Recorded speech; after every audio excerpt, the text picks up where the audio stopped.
There is that famous story of 6 blind men, each one of them holding different parts of an elephant and describing them differently as they perceived what it was. For them, the reality that it was an elephant was not important. Rather, it was their perception of the reality that held the key. As the poet J.G. Sachs wrote, drawing upon this very old popular Indian legend, "And so these men of Hindustan disputed loud and long, each in his own opinion, exceeding stiff and strong. Though each was partly in the right, they were all in the wrong." It is a kind of similar situation for all of us. As diverse individuals we all are, we see the world in our own special way. 4 people would view the same event at the same time, and each one of them will report the story different from the others. It is something like this.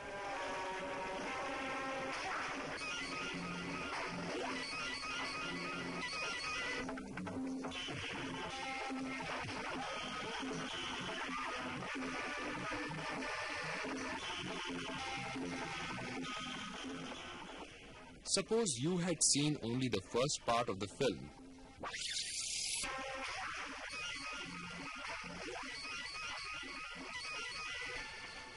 To the exclusion of the other, or the second part.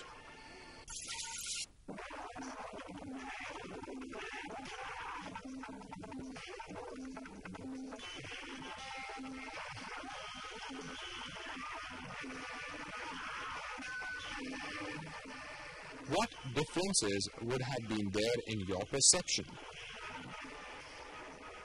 Reality to an individual is merely that individual's perception of what is out there. Individuals act and react on the basis of their perceptions. It also affects their buying habits, among others. That is why knowledge and understanding of consumer perception is of great importance to the marketers. Perception is defined as the process by which an individual selects, organizes, and interprets stimuli into a meaningful and coherent picture of the world. The perceptual process on the face of it is very simple. Like a computer, it involves input through our sense organs and the processing of these inputs or the stimuli by our brain is similar to the CPU. It is when we assign meanings to these sensations that the human subjectivity comes into focus. The studies of perception focuses on what we add to or take away from these sensations as we assign meaning to them.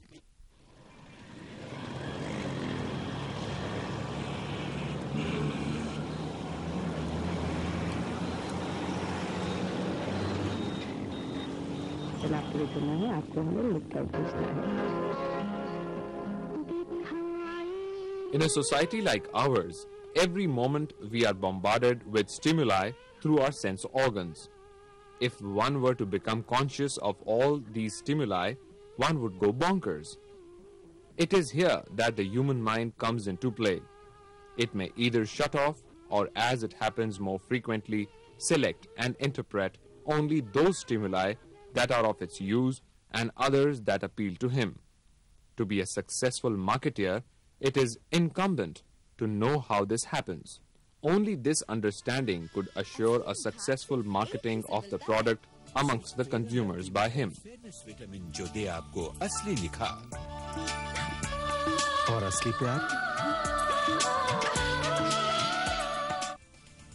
No सांवलापन और झुर्रियां दूर रहे।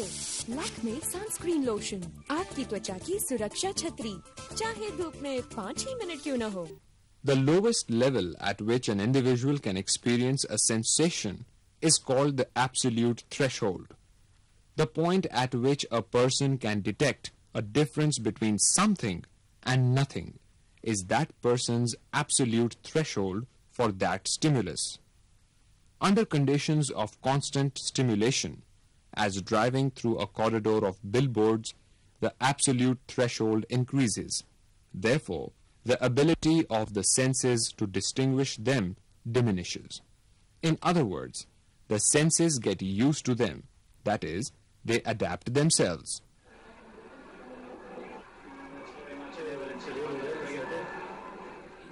Sensory adaptation is a problem experienced by many TV advertisers.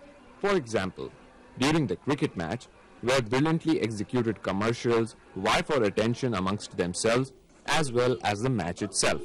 These problems are sought to be overcome by the marketeers through increased sensory input. Consider the slotting of this Coke ad. It would always play immediately after a player got out. At this point, no one is interested in the ad, but none would even flip the channel for the action replay of how the player got out would come next.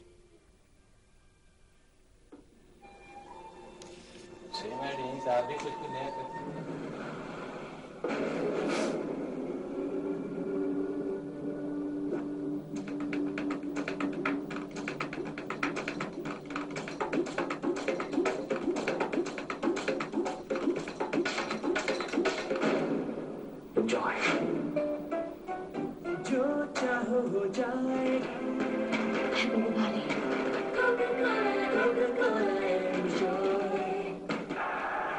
Just lost the wicket of Rumesh Kalavitana in this fashion. See that Kalavitana looking to force a delivery which wasn't really short enough, and gave that angular bat. The differential threshold refers to the ability of a sensory system to detect changes or differences between two stimuli. In the 19th century, a German scientist, Ernst Weber, discovered that to notice a difference in a consumer product, it has to be above a certain threshold value for that product or service. Similarly, if the marketers want that the difference should not be noticed, it has to be below that threshold value. For example, if the price of a car was increased by a few hundred rupees, it would not be noticed. On the other hand, the increase in the price of petrol, even by 1 rupee, makes one sit up and at times even resort to demonstrations, dharnas and appeals. PSPO बोलते समय PSPO मतलब कोई नहीं जानता। Uncle, PSPO माने प्यारा सा पंखा ओरियन का। PSPO परमात्मा सेवा पंखा हो। Just noticeable difference, or the J&D, has important marketing applications. Manufacturers and the marketers endeavor to determine the J&D for their products for two very different reasons, so that the negative changes like reduction in product size, increase in price, or reduced quality are not readily noticed. Secondly, product improvements, lower prices are readily discernible to the consumers. How often have you wondered that any scheme to promote a product is so heavily advertised while the increase in the prices is hardly ever mentioned? The quantum of price increase so that it is not readily discernible to the consumers is the factor of J&D. To return where we had left, at any given point of time, human beings are constantly bombarded with stimuli. The sensory world is made up of infinite number of sensations which are constantly changing. More so in this information age. One is almost incessantly hammered upon by commercials in television, radio, print, .coms, the billboards, the bus shelters, through mails and through inserts. Not all are noticed. Most of them are not even glanced upon. Some are seen at times even understood, but nothing concrete materializes. Only very few marketing strategies really work. A black and white advertisement in a color magazine will be noticed quickly than the color ads. Likewise, the same ad in a black and white newspaper might not be noticed at all, where color ads are noticed quickly. This knowledge has been successfully used by the marketers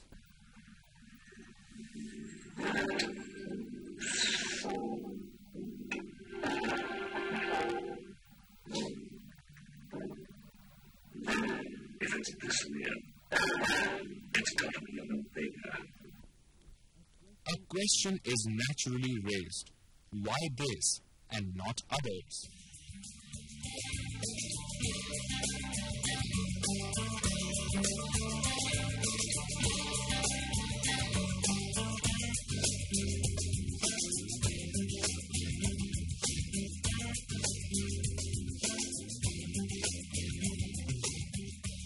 The key to it lies in the understanding of the individual.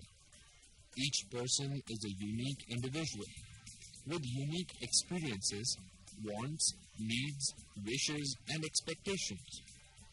Naturally, their perception too varies.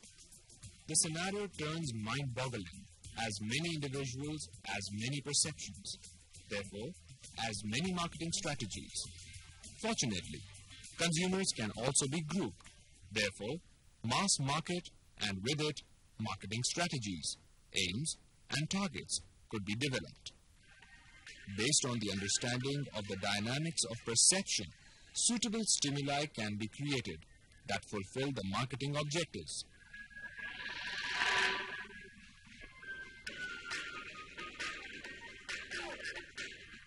Raymond's series of advertisements encompassing the product benefits and the play of emotions of the complete man are apt illustrations.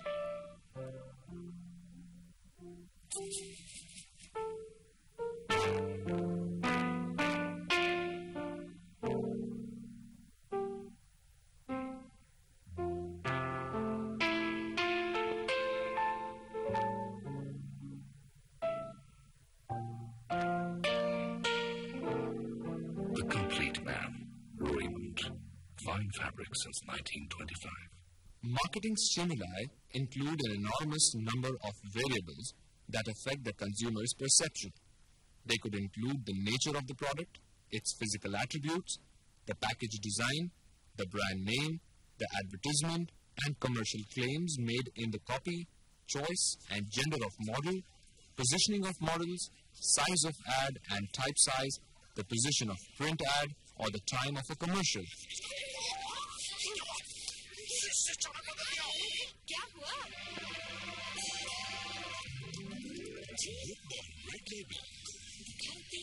ये स्वाद है बंधन प्यार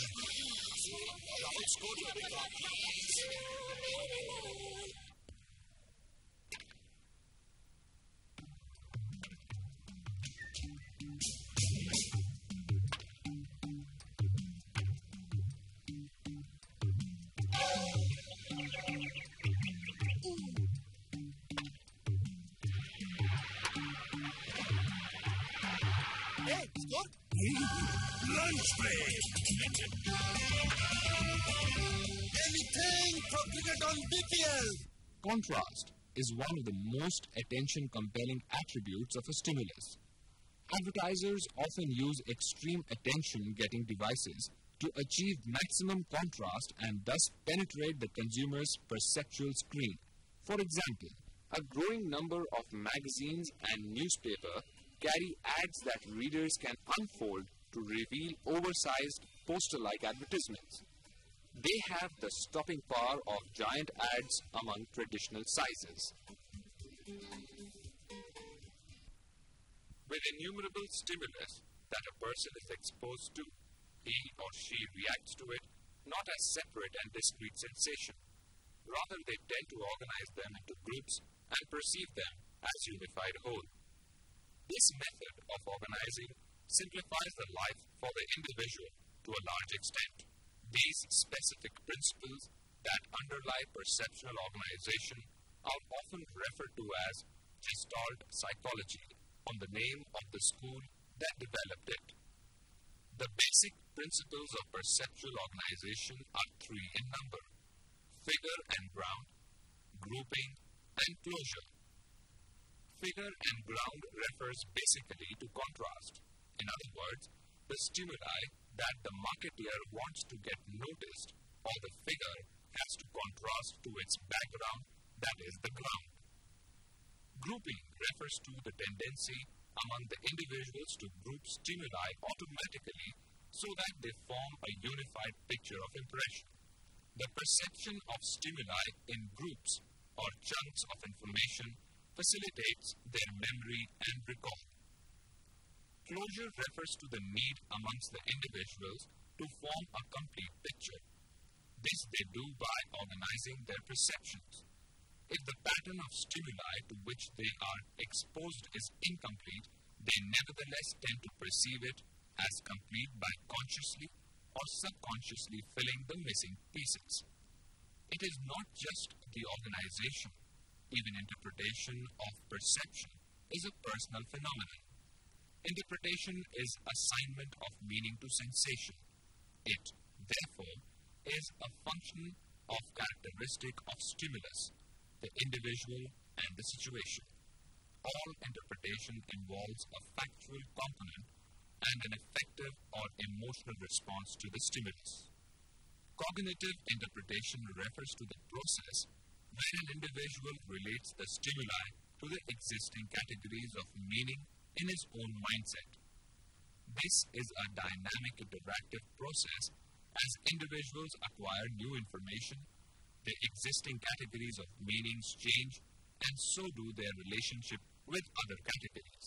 For example, when cell phones were first introduced, the consumers would interpret the stimulus in relation to the existing meaning in his mindset, that is, the telephone. As versions of more sophisticated cell phones with multiple functions came in, the consumer's detailed knowledge about the product and its variants allowed him to build several subcategories for classifying various types of cell phones not necessarily related to the conventional instrument. It is the individual's interpretation, not reality, which influences individuals' behavior. Marketeers clearly need to distinguish between the semantic meaning and the psychological meaning assigned to a stimuli or a word by a given individual or group based on their experiences or context. Affective interpretation, on the other hand, is the emotional response triggered by a stimuli like an ad. Depending upon their own experiences with the product or culture-specific meaning, individuals may emotionally react to stimulus or a message or language of a given ad. In addition to the above individual characteristic, others like expectation and his learning also affect interpretation. Individuals tend to interpret stimuli consistently with their own expectation. For example, we expect glossily packaged product to be of superior quality and an unpackaged lower-priced product to be of low quality. Similarly, expensive brands are evaluated favorably than an identical product with an unknown or lower-priced brand. This shows that consumer expectations often allow unreal interpretation of reality. It has also been observed that in our society, each one of us have a specific image of how a master me would look like, how a successful professional should look like, or for that matter, how should a mother look like. Nothing would demonstrate it better than within the same family how a grandmother and daughter-in-law are assigned different roles. Some situational characteristic, like hunger, loneliness, or mood, affect the interpretation of a given stimuli. It is interesting to note that the same food aroma can be interpreted as appetizing when one is hungry and as unwelcome when one is satiated. As we have just said, the characteristic of the stimulus create the basic structure to which the individuals respond to by assigning meaning. Semiotics is the science of how meaning is created, maintained, or altered. It includes anything that conveys meaning, including word, picture, music, color, form, gesture, product characteristic, price, and so on. The science of semiotics is often used by the marketeers to market their products. However, individuals are also subject to a number of influences that tend to distort their perceptions. For example, take the case of physical appearance. Studies have found that attractive models are more persuasive and have more positive influence on the consumer behavior. Similarly, as per prevailing consumer mindset, we have stereotypes. It is not just the persons, even the products might throw up its unique imagery, which may or may not be true. But there is an area where change in the stereotype image has taken place. With increasing environmental consciousness, factories belching smoke to denote progress have replaced leafy green emission in this ad of Ecotech City. Certain other influences that distort the perception and should be kept in mind is the knowledge that first impression tends to be lasting. That people have the tendency to jump to conclusions before examining the evidences or claims, and the halo effect, among others.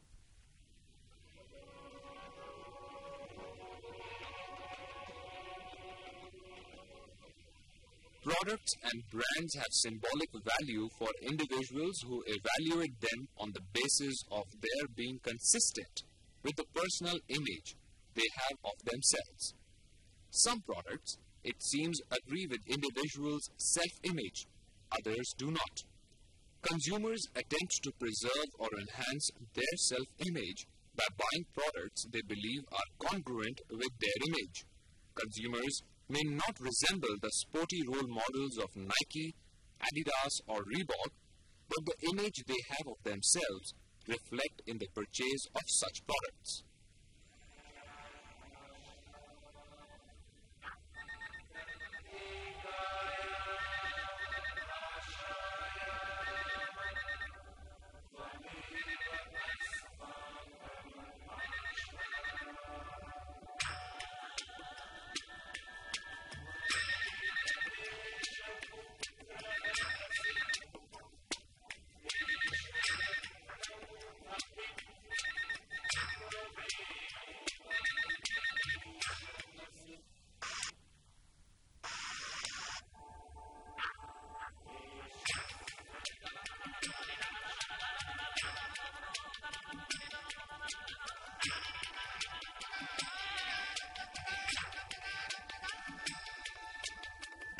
Not just the products.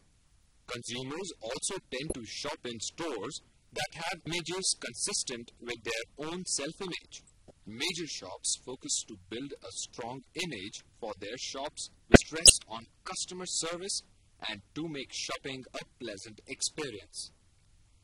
Image building also takes into account how the product and service is positioned. Positioning is the image that the consumer has in his mind. Vice versa, positioning also is the image that the marketers try to create in the consumer's mind. Products or brands are so positioned that they are perceived by the consumer to fit a distinctive niche in the marketplace, a niche occupied by no other product.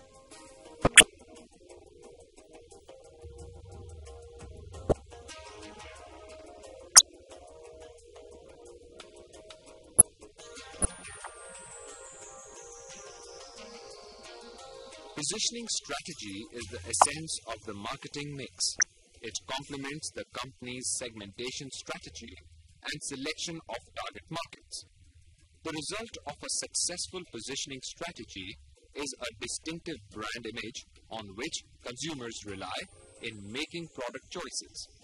It leads up to consumers carrying mental images of particular brands.